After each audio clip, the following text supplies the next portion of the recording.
الحمد لله رب العالمين والصلاة والسلام على سيد المرسلين وعلى آله وصحبه أجمعين أما بعد فأعوذ بالله من الشيطان الرجيم بسم الله الرحمن الرحيم ومن يعش عن ذكر الرحمن نقيض له شيطانا فهو له قرين وَإِنَّهُمْ لَيَصُدُّونَهُمْ عَنِ السَّبِيلِ وَيَحْسَبُونَ أَنَّهُمْ مُهْتَدُونَ حَتَّى إِذَا جَاءَنَا قَالَ يَا لَيْتَ بَيْنِي وَبَيْنَكَ بُعْدَ الْمَشْرِقَيْنِ فَبِئْسَ الْقَرِينُ وَلَنْ يَنْفَعَكُمُ الْيَوْمَ إِذ ظَّلَمْتُمْ أَنَّكُمْ فِي الْعَذَابِ مُشْتَرِكُونَ صدق الله العظيم وصدق رسوله النبي الكريم ونحن على ذلك من الشاهدين والشاكرين والحمد لله رب العالمين اللهم صل على محمد النبي الأمي وعلى آله وصحبه وبارك وسلم۔ محترم بزرگوں اور دوستو، عزیز بھائیو، الحمدللہ میں نے آپ حضرات کے سامنے سورۃ زخرف کی چند آیات کریمہ تلاوت کی ہیں۔ اللہ رب العالمین نے ان آیات کریمہ میں ایک اہم مضمون بیان فرمایا ہے کہ جو آدمی مسلسل اللہ کی یاد سے، اللہ کے ذکر سے، اللہ کے قرآن سے منہ موڑتا رہتا ہے، بے پرواہی کرتا ہے، تو اللہ تعالیٰ اس کو دنیا میں ایک عذاب دیتے ہیں، ایک سزا دیتے ہیں۔ وہ یہ سزا ہوتی ہے کہ اللہ تعالیٰ اس پر ایک شیطان مسلط کر دیتے ہیں جو ہمیشہ اس کا ساتھی بن کر رہتا ہے اور اسے گمراہ کیے رہتا ہے یہاں تک کہ موت آ جاتی ہے۔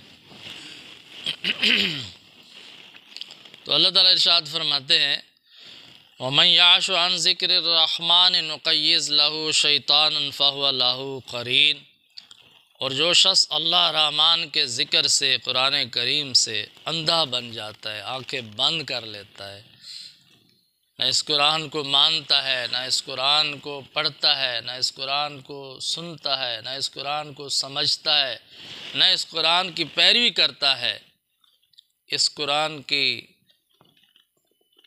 عظمت سے ناآشنا ہے، ناقدری کرتا ہے، پھر اللہ تعالیٰ فرماتے ہیں ایک سزا اس دنیا میں یہ ملتی ہے کہ ہم اس پر ایک شیطان جنوں میں سے ایک ساتھی اس کا بنا دیتے ہیں، شیطان مسلط کر دیتے ہیں جو ہمیشہ اس کے ساتھ رہتے ہیں۔ وَإِنَّهُمْ لَيَصُدُّونَهُمْ عَنِ السَّبِيلِ وَيَحْسَبُونَ أَنَّهُمْ مُهْتَدُونَ، اور یہ شیطان ان لوگوں کو سیدھے راستے سے روکتے رہتے ہیں اور یہ لوگ یہ گمان کرتے ہیں کہ ہم سیدھے راستے پر ہیں۔ شیطان ان کو گمراہ کیے رہتے ہیں اور برے اعمال ان کی نظر میں اچھے کر کے دکھاتے ہیں اور یہ سمجھتے ہیں کہ نہیں ہم جو کچھ کر رہے ہیں ٹھیک کر رہے ہیں۔ حَتَّى إِذَا جَاءَنَا قَالَ يَا لَيْتَ بَيْنِي وَبَيْنَكَ بُعْدَ الْمَشْرِقَيْنِ، یہاں تک کہ جب یہ ہمارے پاس آ جائے گا، ہمارے سامنے پیش ہوگا قیامت کے دن، تو یہ کہے گا اپنے شیطان ساتھی سے کہ ہائے کاش میرے اور تیرے درمیان مشرق و مغرب کا فاصلہ ہوتا۔ مشرق اور مغرب میں کتنا فاصلہ ہے، یہ کبھی اکٹھے نہیں ہو سکتے۔ اس وقت وہ خواہش کرے گا ہے کاش میرے اور تیرے درمیان مشرق و مغرب کا فاصلہ ہوتا، اگر میں مشرق میں ہوتا تو تو مغرب میں ہوتا، میں مغرب میں ہوتا تو تو مشرق میں ہوتا، مجھے دنیا میں ملتا ہی نہیں، میری ملاقات نہ ہوتی تم سے۔ فَبِئْسَ الْقَرِينُ، تو بہت برا ساتھی ہے، تو نے مجھے تباہ کر دیا، برباد کر دیا، میری آخرت تباہ کر دی۔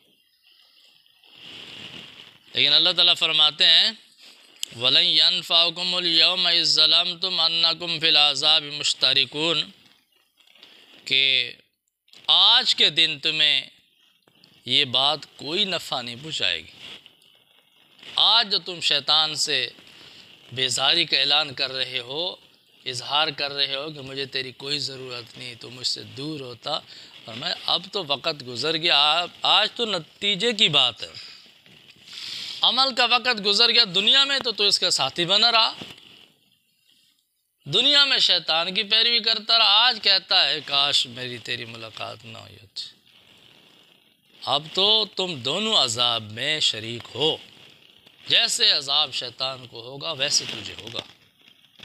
کیوں؟ دنیا میں اس کا ساتھی بن کر رہا،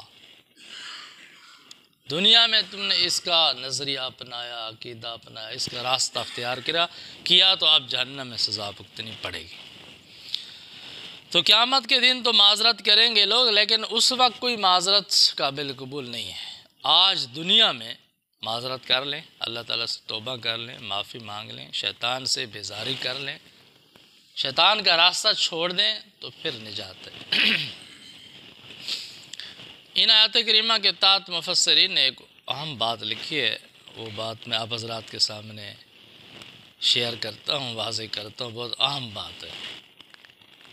وہ بات یہ ہے کہ یہ جو اللہ تعالیٰ فرماتے ہیں کہ جب آدمی میرے قرآن سے منہ موڑ لیتا ہے تو میں اس پر ایک شیطان مسلط کر دیتا ہوں جو ہمیشہ اس کے ساتھ رہتا ہے، یہ تو اس کے اعمال بد کی سزا ہے۔ یہ ساتھی اس ساتھی شیطان سے الگ ہے جو انسان کی پیدائش کے وقت اس کا ساتھی بنا دیا جاتا ہے۔ حدیث پاک میں آتا ہے کہ تم میں سے کوئی آدمی ایسا نہیں ہے کہ جس کے ساتھ اس کا قرین جن شیطان ساتھی نہ بنا دیا گیا ہو۔ جب بھی کوئی انسان پیدا ہوتا ہے تو اس کے مقابلے کے لیے اس کے ساتھ ایک شیطان مقرر کر دیا جاتا ہے، اس کو کہتے ہیں ہمزاد۔ کیا کہتے ہیں؟ ہمزاد۔ وہ ہر انسان کے ساتھ مقرر ہوتا ہے، ابتدا سے لے کر مرتے دم تک اسی انسان کے ساتھ رہتا ہے، حتیٰ کہ مفسرین حضرات لکھتے ہیں جب وہ آدمی وفات پا جاتا ہے تو پھر بھی وہ کسی دوسرے کے پاس نہیں جاتا، اسی کی جہاں پر وہ دفن ہوتا ہے، جہاں پر اس کے ذرات موجود ہوتے ہیں، وہیں پہ وہ موجود رہتا ہے، قیامت تک موجود رہے گا۔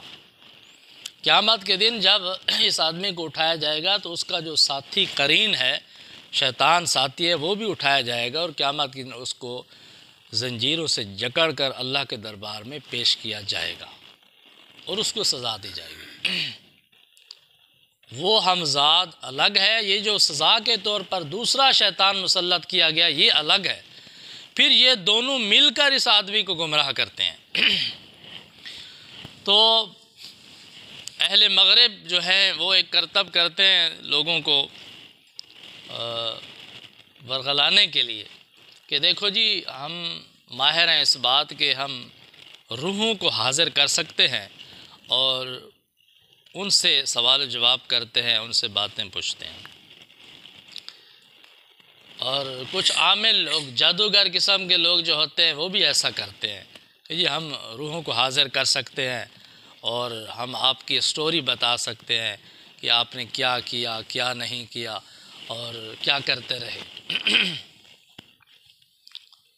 تو بعض ساتھیوں نے مجھے بتایا کہ ایسے لوگ موجود ہیں جس کے پاس جاؤ تو وہ آپ کی ساری سٹوری بتا دیں گے، آپ گھر سے چلے تو کیا کھایا، کیا بات کی اور کیا کام کیا، 1 سال پہلے آپ نے کیا کیا، تو وہ ساری سٹوری بتا دیتے ہیں۔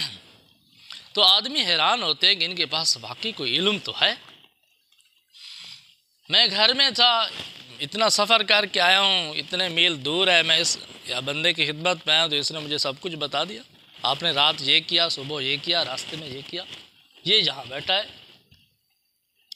تو بعض لوگ بھٹک جاتے ہیں اور سمجھتے ہیں کہ واقعی یہ کوئی اللہ کا نیک بندہ ہے اور پہنچی ہوئی سرکار ہے، اور وہ تو خود گمراہ ہوتے ہیں اور دوسروں کو گمراہ کرتے ہیں۔ یہ جو بات بتا رہے تھے وہ جادوگر ہوتے ہیں، ان کا جو شیطان ہوتا ہے نا ہمزاد، وہ دوسرے جو مخاطب آدمی ہے اس کے ہمزاد سے بات کر رہا ہوتا ہے، پوچھ رہا ہوتا ہے، اور وہ ہمزاد اس کو سب کچھ بتا رہا ہوتا ہے اور کوئی علم نہیں ہے۔ وہ جو آیا ہے آدمی اس کے ساتھ ہمزاد ہے نا، وہ جدا نہیں ہوتا. جو کام بھی آدمی نے کیا ہے ہمزاد کو پتہ ہے کہ اس نے کیا کیا ہے، آج کیا کیا ہے، پچھلے سال کیا کیا تھا، کیا واقعات پیش آئے تھے، اس کو تو سارا اسٹوری کا پتہ ہے.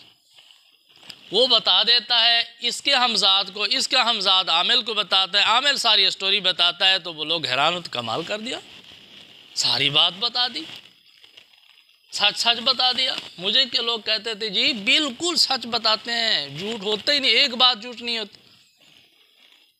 میں نے سمجھایا کہ بات سمجھنے کی کوشش کرو، یہ ہمزاد ہوتے ہیں ان سے پوچھتے ہیں، اور ہمزاد آدمی کے ساتھ ہوتا ہے اور اس کو سب کچھ کو پتہ ہوتا ہے. یہ جو روحیں حاضر کرنے کا ڈرامہ کرتے ہیں تو وہ یہی ہوتا ہے کہ وہ ہمزاد کو بلاتے ہیں. ہمزاد چونکہ ساری زندگی اس آدمی کے ساتھ رہا ہے، اس کے لب و لہجے کو بھی سمجھتا ہے اور اس کے سارے واقعات بھی اس کے سامنے ہیں، وہ سب کچھ بتاتا ہے. یہ سمجھتے ہیں جی اس کی روح کو ہم نے حاضر کیا اور وہ بتا رہے. دیکھو جی مفسرین حضرات، اولیاء اللہ کرام فرماتے ہیں کسی کی روح حاضر نہیں ہوتی جہاں. اگر آدمی وفات پا گیا ہے تو اس کی روح چلی گئی ہے. تو حدیث پاک میں آتا ہے مرنے کے بعد جب آدمی برزخ میں چلا گیا ہے تو اس کی جو قبر ہے یا اس کے لیے جنت کا باغ ہے یا جہنم کا گڑھا ہے. اگر جنت کے باغ میں ہے تو کیا جنت کے باغ میں روح پہنچ کر پھر واپس آتی ہے؟ یا اگر وہ جہنمی ہے، عذاب میں مبتلا ہے، تو پھر کیا اس کو عامل پکڑ کے لا سکتے ہیں واپس؟ بالکل نہیں واپس لا سکتے. روح عالم برزخ میں پہنچ گئی ہے تو وہ واپس نہیں آتی کسی صورت میں. یہ جو باتیں بتا رہے ہوتے ہیں یہ ہمزاد بتا رہے ہوتے ہیں، اسی کے لب و لہجے میں بول رہے ہوتے ہیں اور وہی انداز اختیار کرتے ہیں، وہی روپ اختیار کرتے ہیں اور ساری کہانی سناتے ہیں، کیونکہ انہوں نے تو ساری زندگی ساتھ گزاری، ان کو پتہ ہے. یہ سارا ڈرامہ ہوتا ہے ہمزاد کا. تو اس لیے یہ جادوگر ہوتے ہیں جو یہ باتیں بتاتے ہیں. تو کوئی روح حاضر نہیں ہوتی، یہ ہمزاد سے پوچھتے ہیں. دوسری بات یہ ہے کہ ہاں کوئی ہو اللہ کا نیک بندہ، ولی اللہ، صاحب کشف ہو، جس کے اتنے درجات، روحانی درجات بلند ہوں کہ جس کی برزخ تک رسائی ہو، جو برزخ میں جھانک سکتا ہو، وہ یہ بات بتا سکتا ہے، کشف کی بنیاد پر بتا سکتا ہے. وہ برزخ میں جھانک کر بتا سکتا ہے کوئی